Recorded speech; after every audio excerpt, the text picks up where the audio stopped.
Pandangan Nietzsche tentang kebenaran dan fanatisme. Nietzsche hidup di ujung abad modern.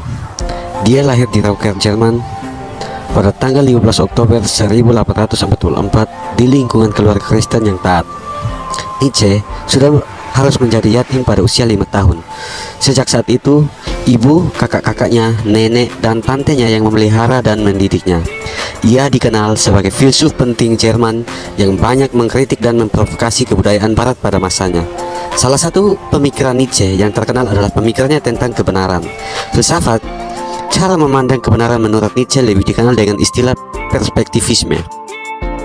Sering kita sulit mempercayai suatu kebenaran karena adanya perbedaan sudut pandang.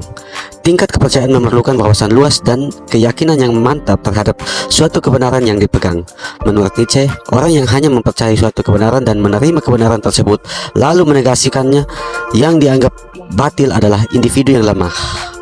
Dalam artian orang tersebut tidak mampu beradaptasi dengan realitas kehidupan yang ada.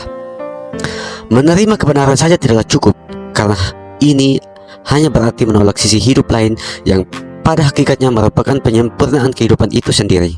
Terkadang kebenaran sulit untuk dipastikan karena kepastian hanya dibuat oleh orang yang mempercayainya saja. Orang yang tidak mempercayainya sudah pasti menolak kebenaran tersebut. Jadi, di sini kebenaran itu tergantung bagaimana masing-masing individu menginterpretasikannya, dan masalah interpretasi ini tidak dapat dilepaskan dari perspektif. Menurut sang filsuf, karena kebenaran tergantung pada perspektif tertentu, maka setiap klaim kebenaran hanya bersifat imanen. Bagi Nietzsche, ada keterkaitan antara suatu kepercayaan tertentu dengan kebutuhan untuk mempercaya dari suatu subjek, di mana itu menunjukkan kekuatan dan kelemahan. Contohnya, konsep agama tertentu yang membuat orang rela menjadi pembunuh, atau pada kasus lain di mana Tuhan dipercaya manusia saat putus harapan karena berhadapan dengan persoalan yang dirasa di luar kemampuannya. Dulu, banyak orang percaya pada objek-objek tertentu seperti kepercayaan pada gunung, binatang buas, bulan, dan yang luar biasa dari kepercayaan tersebut adalah mampu menghindarkan dari berbagai musibah. Hal ini merepresentasikan pengakuan kelemahan manusia terhadap berbagai masalah tersebut. Yang terlihat jelas dari hal ini adalah bahwa begitu kekuatan manusia meningkat, maka percayaannya juga berubah. Nietzsche mengungkapkan bahwa semua fanatisme merupakan pengungkapan kelemahan manusia itu sendiri. Tidak hanya fanatisme terhadap suatu agama saja, tapi bisa juga fanatisme dalam filsafat, patriotisme, bahkan dalam ateisme, karena fanatisme memang bisa berbentuk apa saja. Satu hal yang jelas di sini bahwa manusia selalu membutuhkan pegangan dan tuntutan yang memerintah dari luar diri, yang pada akhirnya melahirkan fanatisme. Fanatisme muncul dari kebutuhan akan pegangan hidup.